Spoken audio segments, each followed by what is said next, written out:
What's up, everybody? Welcome back to the Gridiron Podcast. Welcome to the first episode of season 2. It was a great season 1. We are here with season 2, going over the NFL draft. And like always, if you guys enjoy this type of content, make sure to like and subscribe and follow us on all of our other pages, Twitter, YouTube, Spotify, Apple Podcasts, Amazon Music, you name it, we're on it. So let's get right into this. Now, we did our mock draft last episode, and there were some surprises going into this draft. I think one of them to name is Shedeur Sanders falling all the way to day 3. But as you guys can see, we have the draft up with the first overall pick. It was Cam Ward to Tennessee. I think that was pretty obvious. I tried throwing you guys a curveball last week saying, oh, it might be somebody else. But we all knew it was going to be Cam Ward. Yeah, to be honest, there's not much to talk about here. Tennessee needs a quarterback. Cam Ward was the best of the two between him and Sanders. So this was really just a no-brainer. So there's not much to discuss here. We'll see how Cam Ward does with Tennessee and honestly what Tennessee does now with Will Levis and Cam Ward. Yeah, and the second overall pick was traded to Jacksonville, and they picked up Travis Hunter. We had Travis Hunter going second overall, whether it was Cleveland or if it was Jacksonville, but it ended up being Jacksonville. Yeah, I kind of wanted to touch on this because I was surprised personally that the Jaguars traded up and not down. I knew that they would move out of the 5 spot.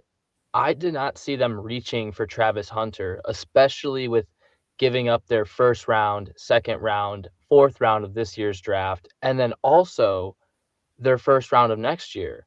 So I know Travis Hunter is a talented player. We'll see what they do with him on both sides of the ball. I think he'll be a star, but I just want to see if those draft picks might come back to bite Jacksonville.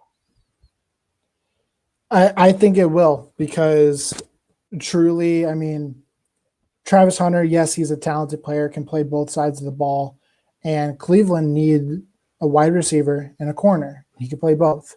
So we'll have to see how he does in the NFL. He was the Heisman Trophy winner. So we'll have to see how he turns out. You know, I wanted to quickly bring this up because I saw this post. The Cleveland Browns have had opportunities before to pick up generational talent. Travis Hunter, by far, is a generational talent. So I don't know what year it was, but it was a year that Julio Jones was in the draft. And the Browns had a chance to draft him, but instead they traded back. And that's how the Falcons got him. So again, they do the same thing. And in the time span, I think of when Julio Jones was on the Falcons, the Browns have had nobody that they drafted after that draft that was a Pro Bowler. So I want to see, we'll get into the Browns selection later on, but I want to see if this decision will come back and bite them too.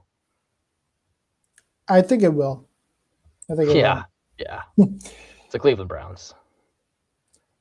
Yeah. So the next pick was Abdul.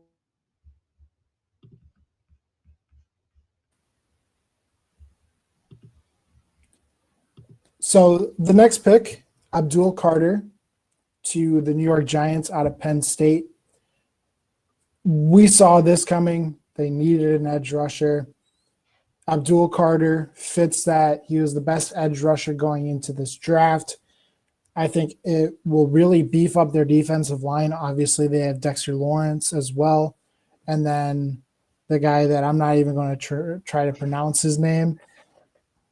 So yeah, it really adds more beef to the defensive line that the Giants desperately need. Now, do we think within the next 4 or 5 years, we'll say that 4 or 5 years, Abdul Carter could turn this franchise around?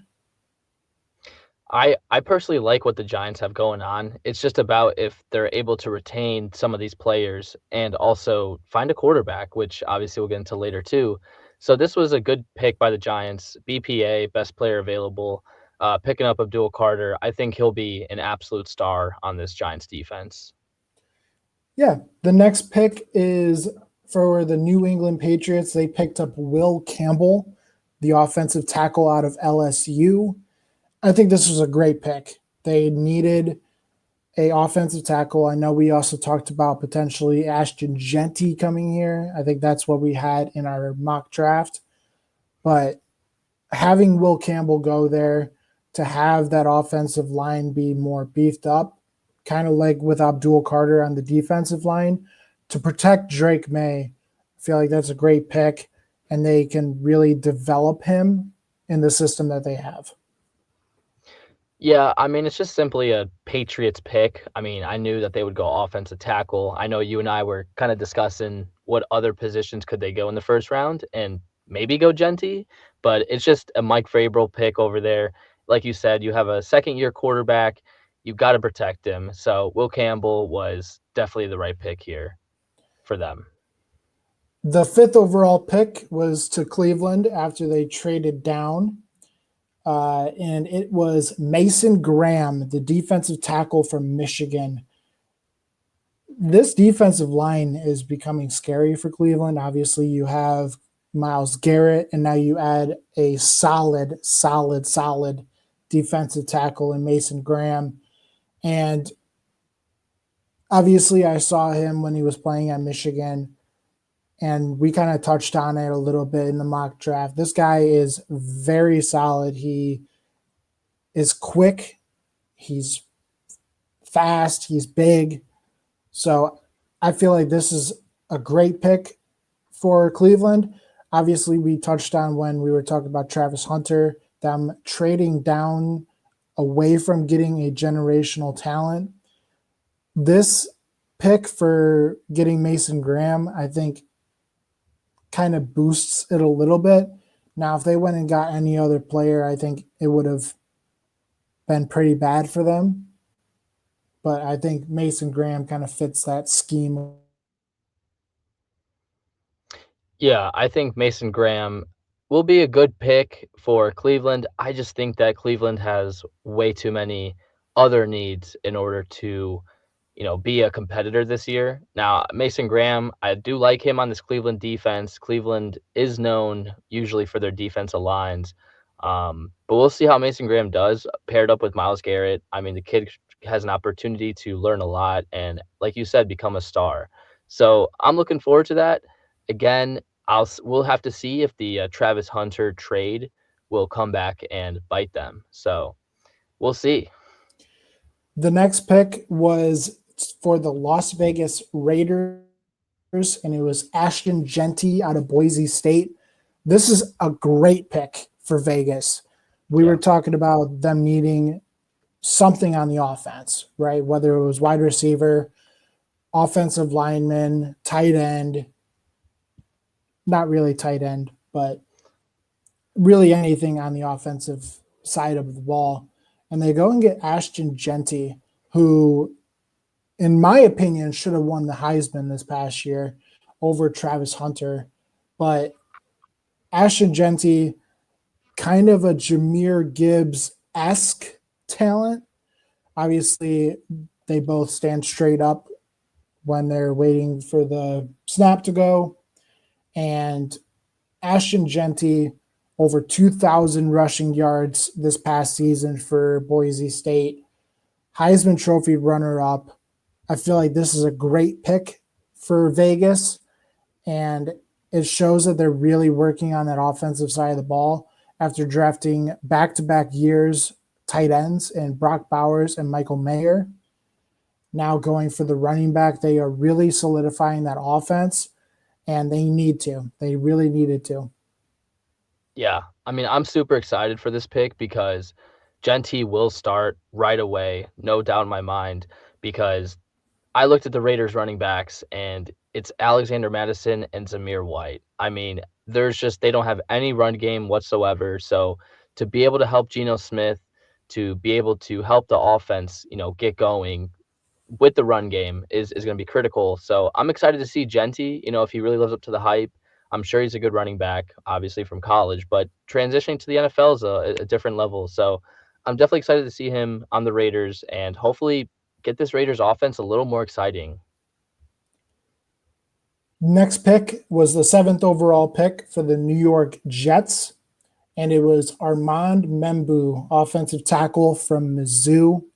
This is straight up a Aaron Glenn offensive pick.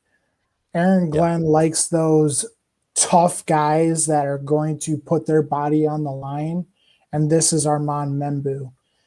Now, going into this year's draft, Membu was not really high up on mock drafts. He was kind of like just in the top 10, just out of the top 10, but he goes to the 7th overall pick. And I feel like this is a great pick for New York. It really helps them solidify kind of like that hard hitting type of mentality, kind of like how Detroit has with the grit. So I feel like this really speaks to Aaron Glenn, and it is a really good pick for New York. I'm excited to see what he does in the NFL. Yeah, I fully agree with you. I mean, I did see the Jets take an offensive tackle. So once Campbell went, it was basically, in my opinion, Membu next. So I kind of saw this pick coming, and yeah, it's a good pick for them. The next pick was the 8th overall pick for the Carolina Panthers with Teteroya McMillan. Now, going wide receiver was not something I fully expected Carolina to do. I know we were talking about like offensive lineman, defensive lineman, maybe even a linebacker, but going a wide receiver and a tall wide receiver at that. I was seeing some memes being like these tall wide receivers that we're drafting are the only ones that Bryce Young can even see over anybody.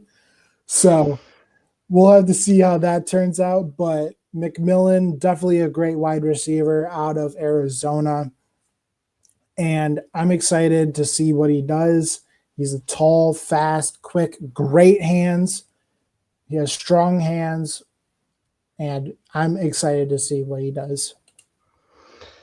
Yeah, I was very surprised by this pick. I thought 100% Carolina was going defense. I mean, just the amount of needs they need on that defense, I thought there was no doubt. So going wide receiver here, I'm excited too to see how McMillan is on this Panthers offense.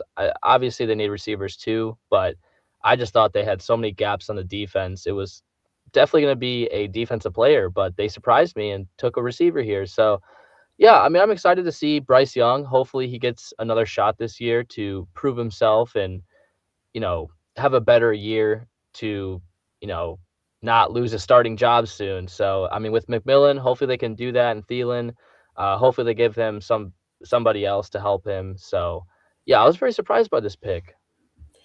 Yeah. Next one was the 9th overall pick for the New Orleans Saints, picking Kelvin Banks Jr., offensive tackle for Texas. Now, going into this draft, we knew it was not a quarterback-heavy draft. We knew it was a heavy draft in offensive linemen and defensive linemen. And Kelvin Banks going to New Orleans, I was surprised with this a little bit. I was kind of thinking more that they would go with an edge rusher, but I definitely feel like this is a solid pick for them. Kelvin Banks coming out of Texas, he was solid his past year, not allowing really any sacks. I think he only allowed like 4 or 5 sacks all year. And he comes in to a system that was struggling. Definitely the offensive line was struggling last year. They had a lot of injuries on the offensive side. So picking up Calvin Banks, he is also a guy that doesn't get injured a lot. So I feel like that's a solid pick for the Saints. But obviously, we'll have to see how he transitions into the NFL. As you stated earlier in this episode, the college game and the NFL are completely different things. The transition can be hard for some players, easy for some players. We'll have to see how Kelvin Banks shows out in his rookie season. Yeah, I think that this speaks volume to the Saints having belief that Derek Carr will be back this year, obviously with his injury, but also too that Shador Sanders just may not be that good, apparently, because I thought if Shador was that good, there's no way they're passing up on him. Mm-hmm. So, and obviously speaking volume to later in the rounds, which unfortunately won't cover, but taking the quarterback from Louisville, Tyler Shuck, at 26 years old over Shador, I mean, it just speaks volume. I don't know what the issue is with Shador exactly, but maybe it's his dad, the baggage that comes with him, which I can completely understand from an Mm-hmm. NFL perspective. But some of these picks speak volume, and to me, this was one of them. Now, kind of to touch on Shador, I did see an interview that Deion Sanders did, and he did say, I have teams on my list that I don't Yeah, want my son to play for. yeah, yeah, So I feel like, kind of to touch on that, I do feel like maybe his dad has something to do with him getting drafted day 3. yeah. I feel like he really wasn't even like a top 3 quarterback last year for Colorado. So I mean, sorry to cut you off. I was gonna say, if you're going on interviews, anybody related to you, and even you as a the player themselves, and coming into the NFL and telling these teams that I'm only gonna play for certain teams, mhm. nobody's gonna want you because you just look arrogant and, quite frankly, very stupid. You're coming into the NFL with an opportunity to make a life changing career, and it's unbelievable that these guys in the college world think that they can come to the NFL and dictate who they play for. I understand some situations aren't great, like the Browns, Titans right now maybe, but it's part of the NFL. If you're a great player, you're going to be drafted first. You're a first round draft pick. So that should be the End all be all. end all be all. Yeah, exactly. So I don't get it. I really don't. And I know we talked about not talking about this pick, but I mean, even taking like Dylan Gabriel over him. Yeah, right. So, but I did see something as well where he did not work out during the Senior Bowl. He did not work out during the NFL Combine. So you're showing these teams that you don't really have the work ethic to be their franchise quarterback. And that is going to turn into you going into Cleveland, where you now have the most odd quarterback room there is. Yeah. Yeah. So going on to the next pick. Now, this one definitely surprised me for who it was and who it wasn't. But the Chicago Bears take Colston Loveland, the tight end from Michigan. Now, I was seeing that this was a Ben Johnson pick. This was 100% influenced by Ben Johnson. And you even saw the phone call where he's like, I know what I'm getting out of you. Now, you and I discussed this during the mock draft, but we 100% thought it was going to be Tyler Warren over Colston Loveland. So interesting to see that Colston Loveland goes 10th overall to Chicago, and another tight end going in the first round in the NFC North. Yeah, I mean, honestly, after doing some further research, I'm not really surprised that this kid went. As you said, Ben Johnson definitely had a say in picking this kid because this kid's only 21 years old and he studied Sam Laporta and some other big name tight ends. So Ben Johnson's definitely gonna have a lot of fun with this kid, scheming some things up for him.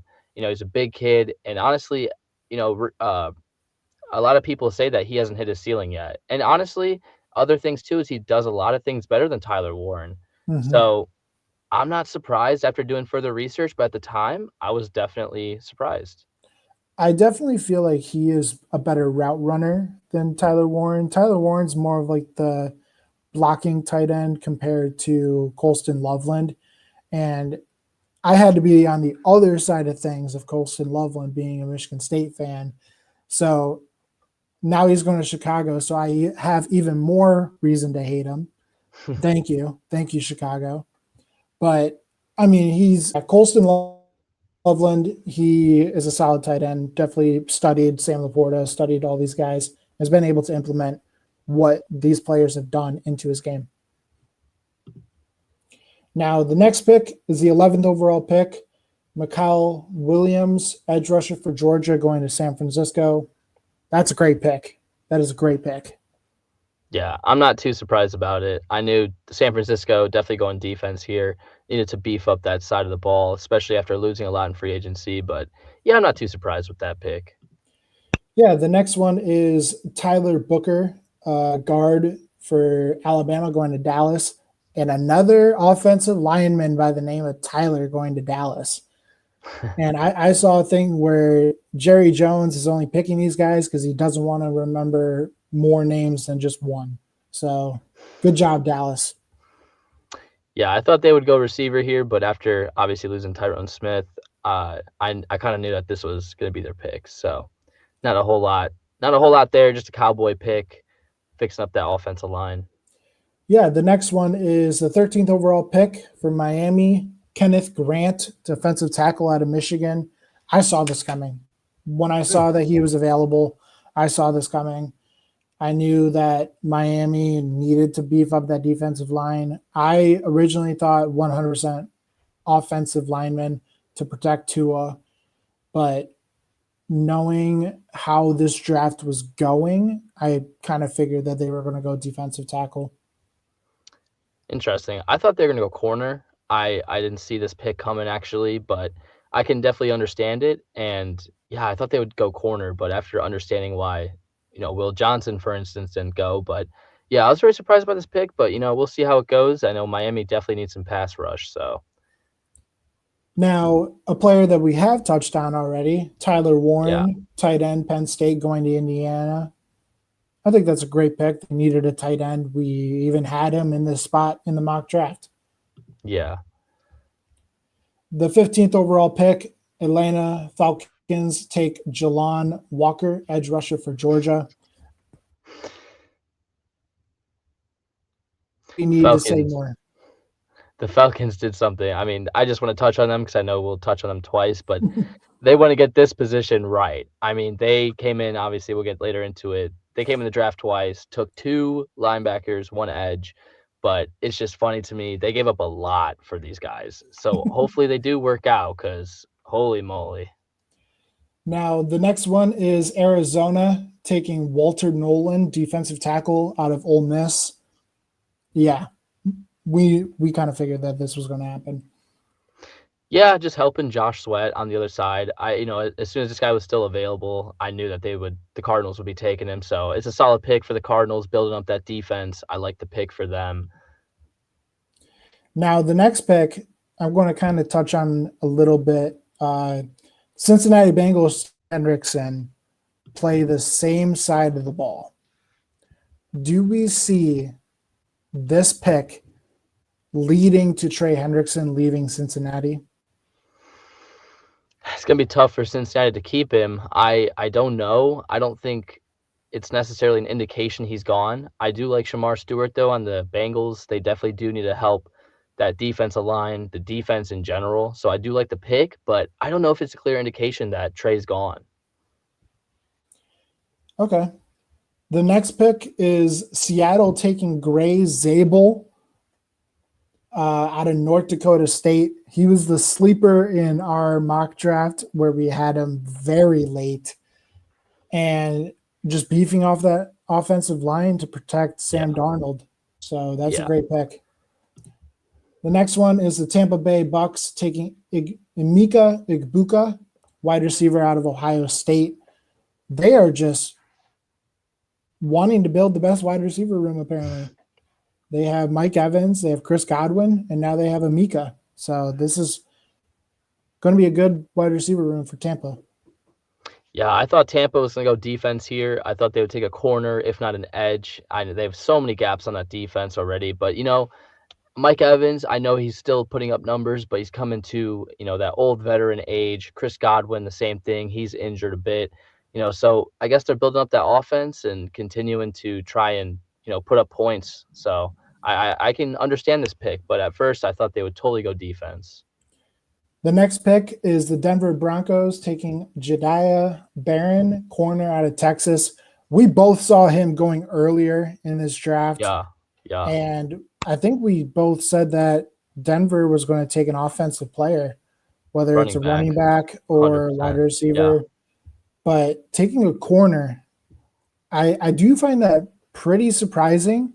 Obviously, they have Sutton, but we will have to see where this pick kind of lines up.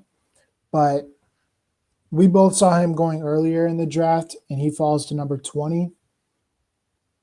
So he's going to be on the other side of Patrick Surtain. I think that this is honestly a good move, obviously, for the defensive side of the ball. But the Broncos just don't have a running game. I know they drafted a running back later in the draft, but I definitely saw them taking a running back. They got to get that run game going because they don't have running backs, just like the Raiders before Genti.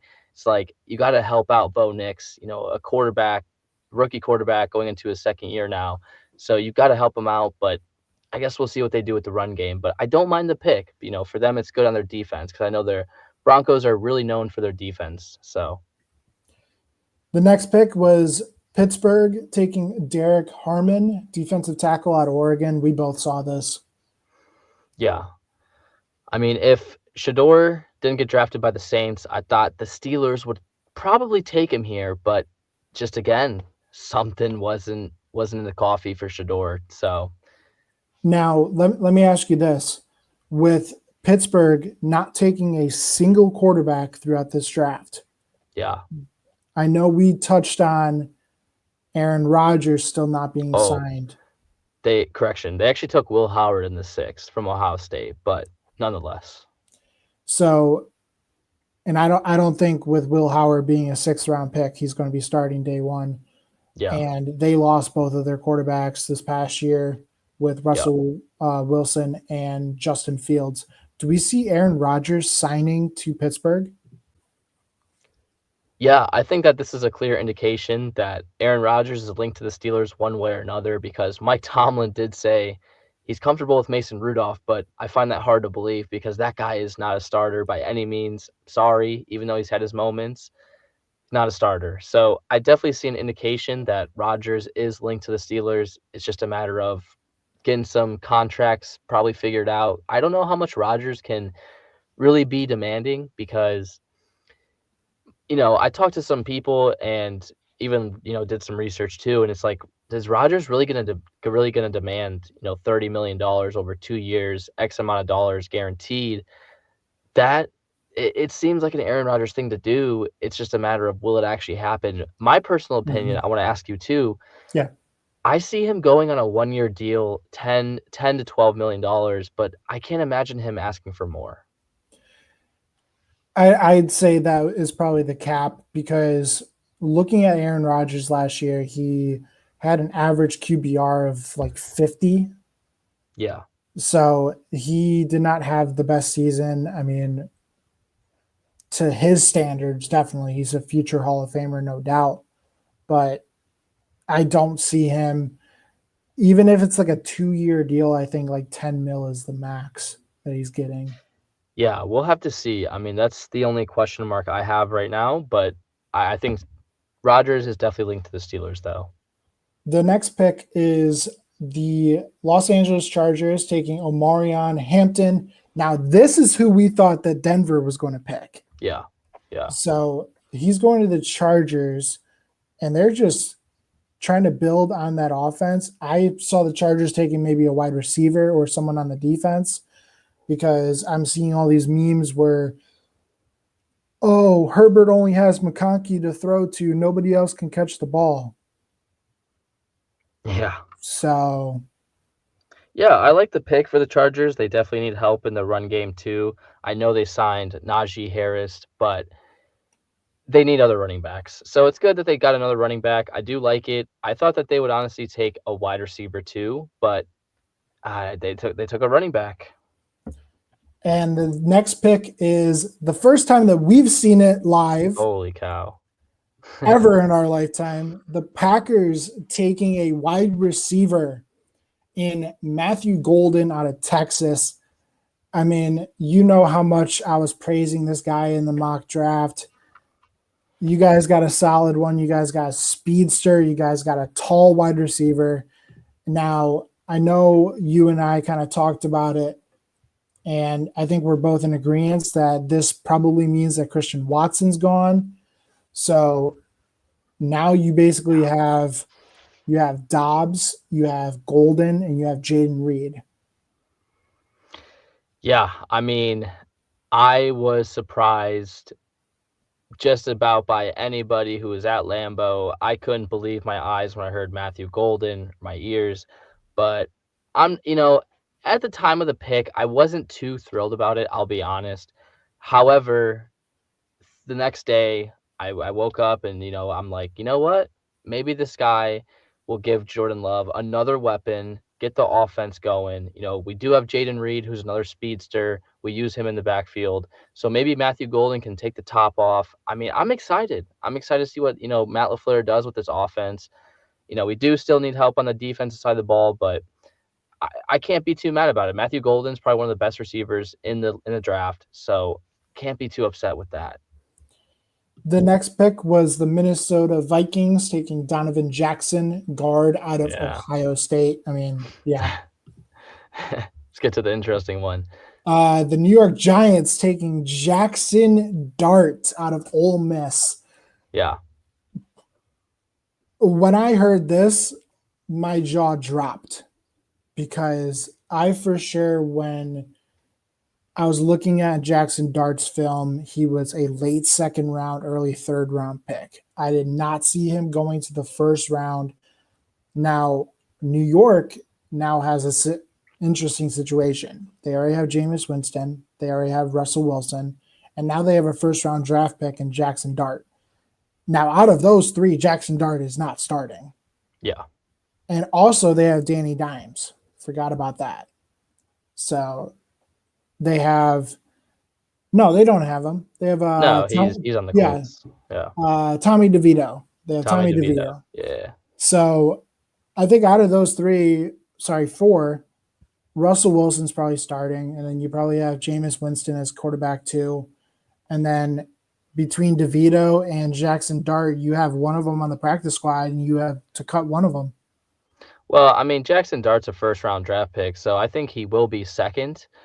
I think Jameis Winston's the, third QB. I just think he's a backup. But since Jackson Dart's a first-round draft pick, there's no way he's, not going to be the backup here. It is an interesting situation because maybe Russell Wilson's on this one-year contract. Maybe after, Jackson Dart sits for a year and then he plays next year. So I guess we'll see. The Giants definitely took an interesting direction with Jackson Dart instead of Shedeur, but they see something in Jackson Dart over Shedeur. Next is the Atlanta Falcons taking James Pierce Jr. I mean, we touched on this earlier. The Falcons are actually making notable draft picks for once instead of what we saw last year. I mean, last year did end up working out because Kirk Cousins ended up being a bum, but yeah, they definitely did pretty good in this draft. Atlanta taking, obviously, earlier in the draft, Jalen Walker, and now taking James Pierce Jr. They better get this position right, Nick, because they gave up a haul of draft picks. They gave the Rams a first round next year, which I assume they're taking a quarterback next year, just off the topic. But yeah, they better get this pick right because they came in again for an edge rusher. So they're tired of their pass rush being bad. So hopefully they get it right.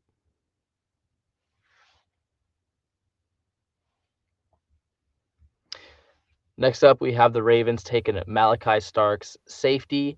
I can definitely see this pick because they did lose safety in the Marcus Williams in free agency.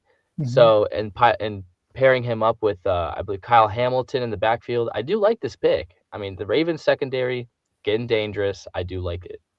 Yeah, when I still saw him on the draft board, I was like, when is this guy going? I did the same thing with Terrion Arnold last year. I was like, I kept saying Terrion Arnold. Yeah. So Malachi Starks to Baltimore. And with the 28th pick, the Detroit Lions take Tyleik Williams, defensive tackle out of Ohio State. Now, after this pick, I mean, I was kind of fuming. I was like, what the hell are we doing? Like, Yeah. we already got Roy Lopez. We have Lee McNeil, who now is looking like he's probably missing half the season. We had DJ Reader. And I was like, we need to get another edge rusher like sometime, right? We have to. But after watching his film, I mean, this guy is a beast. This guy played almost all his games during his 4-year career at Ohio State. Only missed, I think, like 2 games overall, one due to illness. So this guy is a guy that could stay healthy. He's 330 pounds, but ran a 4.5 40, which is absolutely insane for his size. So this guy coming out of Ohio State, I'm excited. People were calling him the Temu version of Lee McNeil. I don't see that. So I definitely like this pick. And I like that we're beefing up that defensive line that got beat up last year. So interesting to see how he turns out in the NFL because he was a solid player in college. Yeah, I mean, I was confused. Honestly, the grading of him was not great for the Lions, but that was only because they could have addressed other needs. But, as you said, after looking at his career at Ohio State, he is a good player, probably will be a good player, especially in Detroit's system. So we're looking forward to that one. The next one was Washington taking Josh Cornelly Jr. I saw them taking Yeah. an offensive lineman, no doubt. Yeah, I mean, I saw them taking, there's maybe a corner, but honestly, helping protect Jaden Daniels, I do like this pick a lot. But I want to move on to the next one because this was the interesting one, I thought, Nick. Buffalo taking Maxwell Hairston. I mean, I like the pick for them. Obviously, a corner. They lost a couple corners in free agency and on the offseason. But, I mean, obviously from Kentucky, I'm super stoked that he got drafted here. But I was surprised by the other corners that, Harrison went over. So that kind of surprised me. Yeah, one of them being Will Johnson out of Michigan. I definitely felt like Will Johnson was a first round draft pick. Now, seeing kind of what happened with him is kind of eye opening a little bit because I think everyone basically had him as like a first round lock. I definitely feel like Maxwell Harrison, he fits their scheme, but I kind of felt like him going to Baltimore would have been a better pick. So interesting to see him go to Buffalo. Now, do we see him starting day one? Most likely, yes. Definitely, yeah. But do we see him blitzing? Because Buffalo is not known for blitzing. And Maxwell Harrison is more of a blitzing corner. So it would be interesting to see. But yeah, the other notes on Maxwell was against Matthew Golden, for instance, he lines up far off the ball. He lines up far from the receiver because I don't know if he's scared or just doesn't want to get beat against a better receiver. But no, he is a good lockdown corner. It's just a matter of those big name players. What can he do? So I'm looking forward to that in Buffalo. Will they beef him up? Will probably make him better? Definitely. But I'm excited to see him play in Buffalo. the next pick, I mean, somehow Philadelphia finds a way to sneak a pick in and just absolutely blow things up for everybody else. They pick Jihad Campbell, linebacker out of Alabama. Now, this pick for Philadelphia, may we say more, but this, I don't know what the grade was going into it, but this is an A+ pick in my book. And Jihad Campbell sneaking this far in the first round is kind of surprising that no team kind of went after him. But Yeah. Philadelphia is just able to come in and swoop them.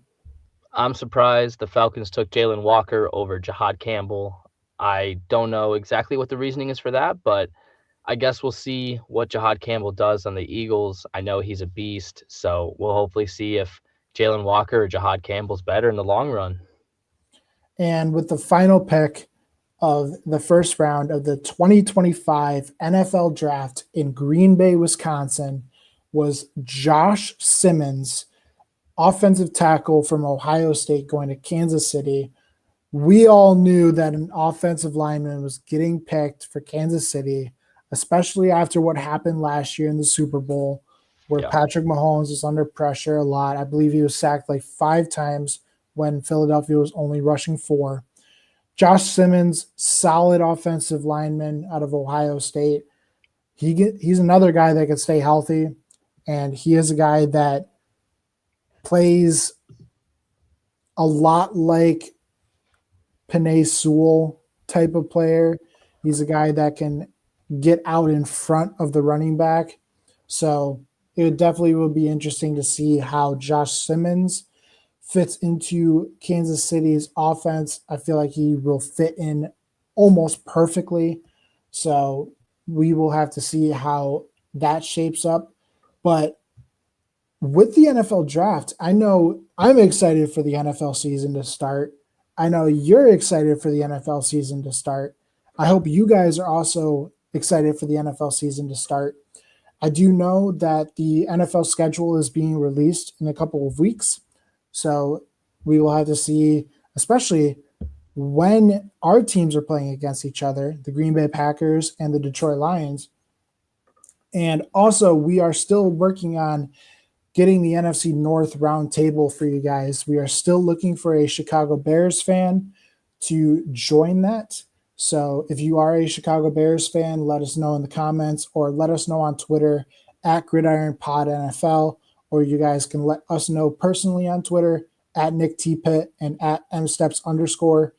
And thank you guys for listening to another episode of the Gridiron Podcast. If you're a fan of the NFL and enjoy content covering football, then you should consider hitting that subscribe button, because we are here every single Thursday and brand new episodes coming out 6 p.m. every single Thursday. Like always, thank you guys for watching.